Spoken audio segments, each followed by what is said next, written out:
Dear students, we had been discussing of the state governor. We had seen that how the governor is appointed and what are the qualifications he should have and the powers and functions he exercises. And today we learn about the chief minister of a state. The chief minister is appointed by the governor, who also appoints other ministers on the advice of the chief minister. നമ്മൾ ഗവർണറുടെ executive അധികാരം കണ്ടിരുന്നു. All the major appointments in a state are being done by the state governor. അപ്പോൾ state chief മിനിസ്റ്ററെ, സംസ്ഥാന മുഖ്യമന്ത്രിയെ നിയമിക്കുന്നത് ഗവർണറാണ്. മുഖ്യമന്ത്രിയുടെ അഡ്വൈസ് പ്രകാരം മറ്റു മന്ത്രിമാരെയും നിയമിക്കുന്നത് സംസ്ഥാന ഗവർണറാണ്.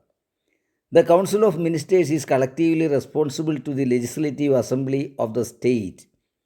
സംസ്ഥാന നിയമനിർമ്മാണ സഭയിലെ ലെജിസ്ലേറ്റീവ് അസംബ്ലിയോട് കൂട്ടുത്തരവാദിത്വമുള്ളവരാണ് സംസ്ഥാന മന്ത്രിസഭ. Council of ministers with chief minister as the head aids and advises governor in the exercise of his functions, except in so far as he is by the under the constitution required to exercise his functions or any of them in his discretion. നമ്മൾ ഗവർണറുടെ കാര്യം കണ്ടതുപോലെ governor പ്രവർത്തിക്കുക മുഖ്യമന്ത്രിയുടെയും മന്ത്രിസഭയുടെയും അഭിപ്രായത്തിനനുസരിച്ചാണ്.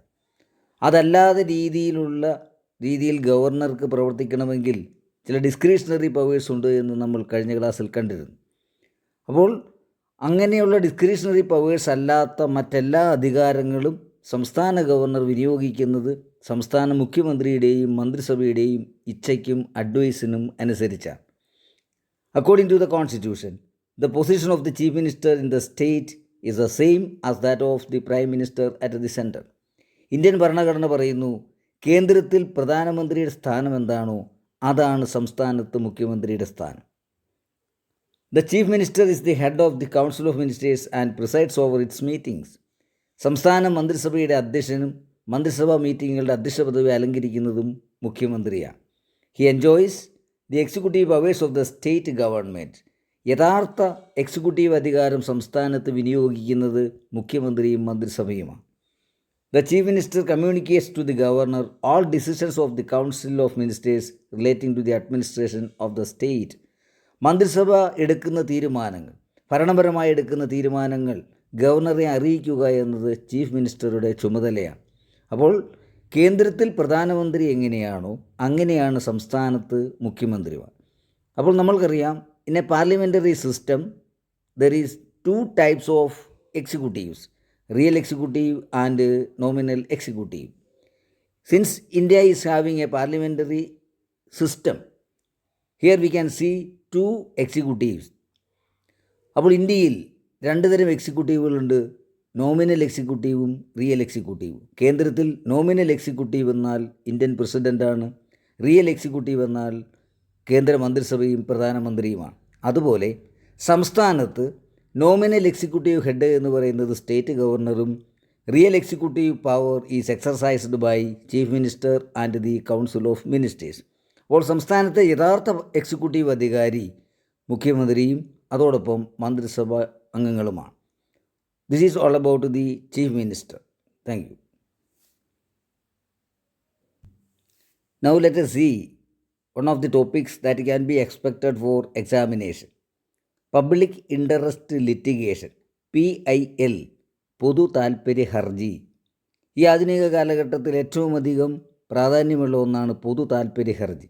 അപ്പോൾ എന്താണ് ഒരു പൊതു താൽപ്പര്യ ഹർജി? Public interest litigation is litigation for the protection of the public interest. PIL എന്നാൽ ഒരു ലിറ്റിഗേഷനാണ്, ഒരു കോടതി വ്യവഹാരമാണ്. പൊതു താൽപ്പര്യ സംരക്ഷണത്തിനായിട്ടുള്ള ഒരു കോടതി വ്യവഹാരത്തിനെയാണ് പബ്ലിക് ഇൻട്രസ്റ്റ് ലിറ്റിഗേഷൻ എന്ന് പറയുക.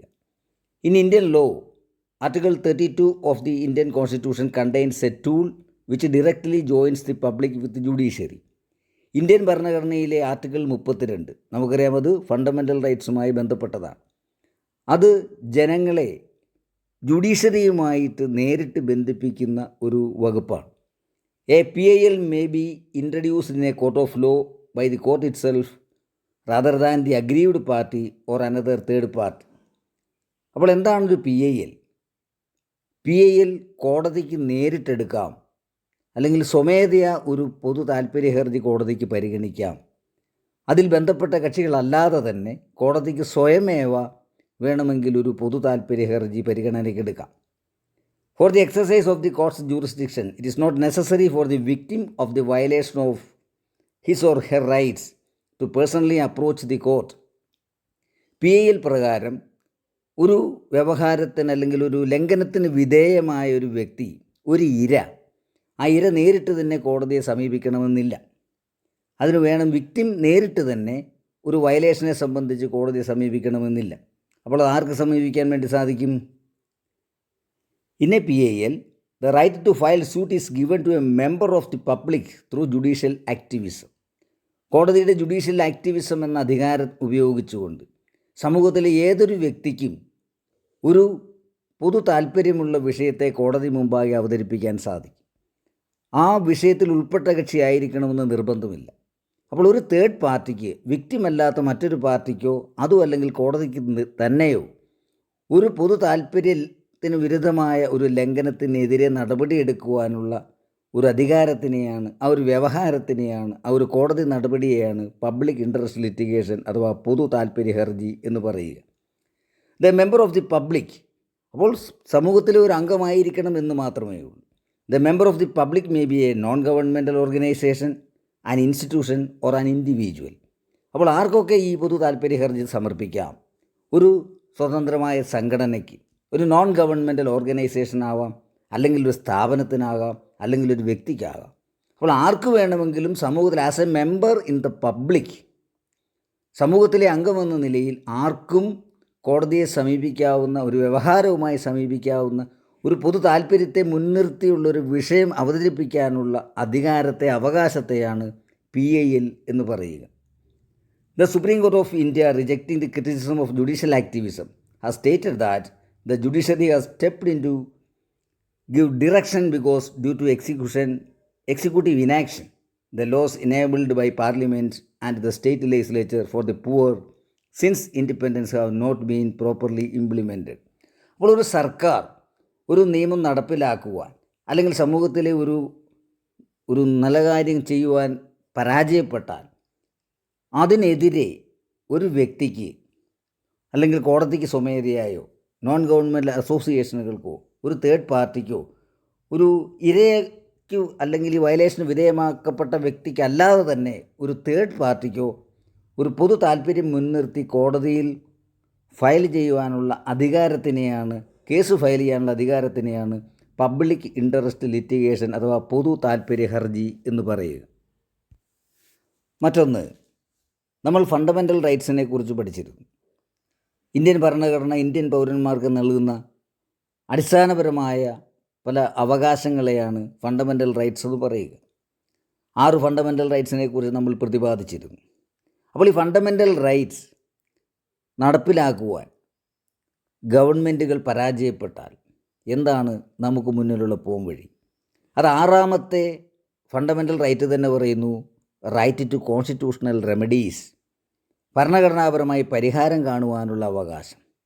When a right is violated by any person or any institution or any government, an individual, the citizen, can approach the court for remedy.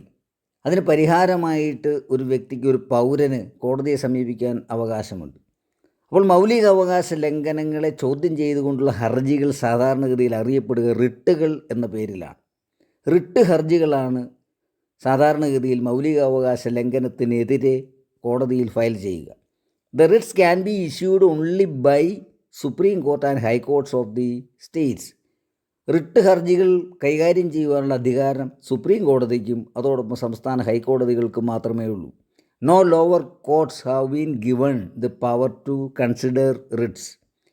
അപ്പോൾ ഒരു കീഴ്ക്കോടതികൾക്കും റിട്ടുകൾ കൈകാര്യം ചെയ്യുവാനുള്ള അധികാരമില്ല. മറിച്ച് സുപ്രീം കോടതിക്കും ഹൈക്കോടതികൾക്കും മാത്രമേ മൗലികാവകാശ ലംഘനത്തെ ചോദ്യം ചെയ്തുകൊണ്ടുള്ള റിട്ട് ഹർജികൾ കൈകാര്യം ചെയ്യുവാനുള്ള അധികാരമുള്ളൂ. 5 തരത്തിലുള്ള റിട്ടുകളാണ് നിലവിലുള്ളത്, അല്ലെങ്കിൽ ഇന്ത്യൻ ഭരണഘടന നൽകുന്നത് 5 തരത്തിലുള്ള റിട്ടുകളാണ്. 1 habeas corpus, 2 mandamus, 3 prohibition, 4 certiorari, 5 kho warranto. ഇങ്ങനെ 5 തരം റിട്ടുകളാണ് മൗലികാവകാശ സംരക്ഷണത്തിനായിട്ട് ഇന്ത്യൻ ഭരണഘടന ഇന്ത്യൻ പൗരന്മാർക്ക് നൽകിയിട്ടുള്ള അവകാശം. അപ്പോൾ ഈ റിട്ടുകൾ സുപ്രീം കോടതിക്കോ ഹൈക്കോടതികൾക്കോ മാത്രമേ പരിഗണിക്കുവാൻ അവകാശമുള്ളൂ, അധികാരമുള്ളൂ.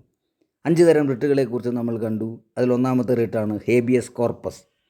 Habeas corpus is a writ to the effect that a detained person be physically produced before a court of law and submit the cause of imprisonment.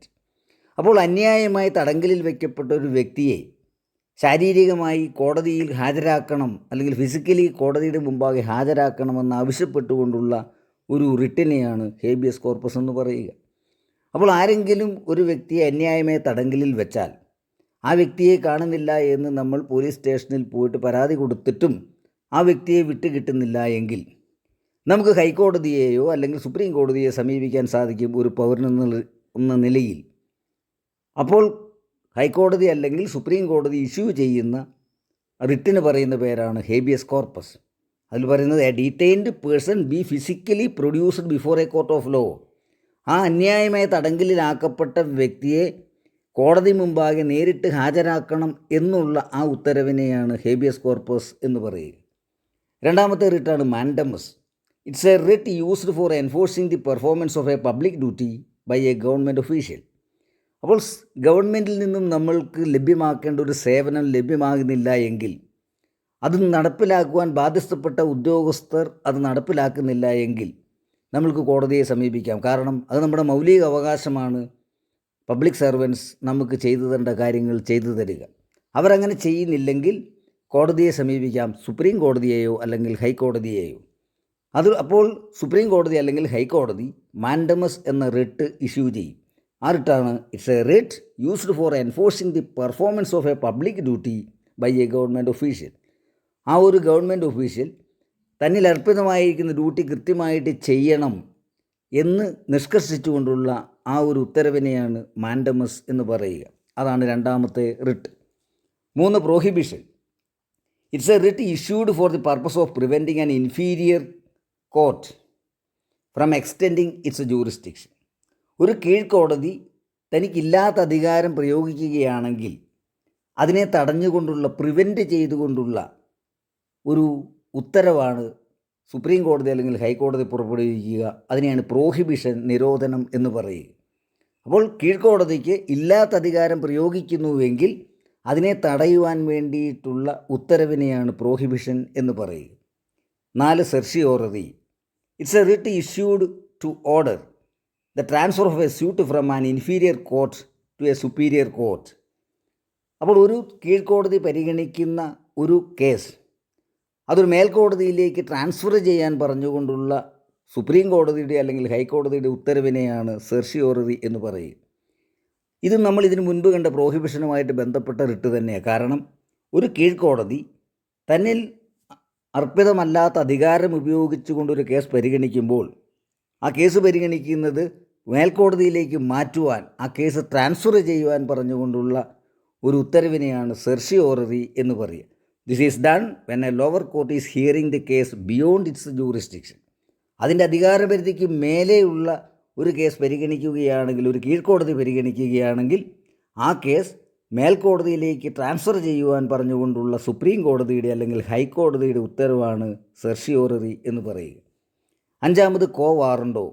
It is issued with a view of restraining a person from acting in a public office to which he is not entitled. അപ്പോൾ ഒരു public ഓഫീസിൽ അവിടെ ഉദ്യോഗസ്ഥനല്ലാത്തൊരാൾ അവിടുത്തെ കാര്യങ്ങൾ നിർവഹിക്കുന്നു എന്ന് ബോധ്യപ്പെട്ടാൽ അയാളെ അതിൽ നിന്ന് തടഞ്ഞുകൊണ്ടുള്ള ഉത്തരവാണ് കോ വാറണ്ടോ എന്ന് പറയും. അപ്പോൾ ഒരു പബ്ലിക് ഓഫീസിൽ അവിടെ നിയമിതനല്ലാത്ത ഒരു വ്യക്തി ഒരു ഉദ്യോഗസ്ഥൻ എന്ന രീതിയിൽ അല്ലെങ്കിൽ അവിടുത്തെ കാര്യങ്ങൾ നിയന്ത്രിക്കുന്നുവെങ്കിൽ, അവിടുത്തെ കാര്യങ്ങൾ നടത്തുന്നുവെങ്കിൽ, അയാളിൽ അർപ്പിതമല്ലാത്ത ഉത്തരവാദിത്വം നിർവഹിക്കുന്നുവെങ്കിൽ അയാളെ അത് തടഞ്ഞുകൊണ്ടുള്ള ഉത്തരവിനെയാണ് കോ വാറണ്ടോ എന്ന് പറയുക. അങ്ങനെ 5 തരം റിട്ടുകളാണ് ഇന്ത്യൻ ജുഡീഷ്യറി ഇഷ്യൂ ചെയ്യുക. അപ്പോൾ റിട്ടെന്ന് പറഞ്ഞാൽ മൗലികാവകാശ സംരക്ഷണത്തിനായിട്ട് കോടതിയെ സമീപിക്കുവാനുള്ള പൗരന്മാർക്ക് നൽകിയിട്ടുള്ള അവകാശമാണ് റിട്ടുകളെന്ന് പറയുക. അപ്പോൾ മൗലികാവകാശ സംരക്ഷണത്തിനായിട്ടുള്ള കോടതി ഉത്തരവിനെയാണ് റിട്ട് എന്നുകൊണ്ട് അർത്ഥമാക്കൂ. റിട്ട് ഇഷ്യൂ ചെയ്യുവാൻ സുപ്രീം കോടതിക്കോ അല്ലെങ്കിൽ ഹൈക്കോടതികൾക്കോ മാത്രമേ അധികാരമുള്ളൂ. 5 തരം റിട്ടുകളാണ് നിലവിലുള്ളത്: habeas corpus, mandamus, prohibition, certiorari and co warranto. Thank you.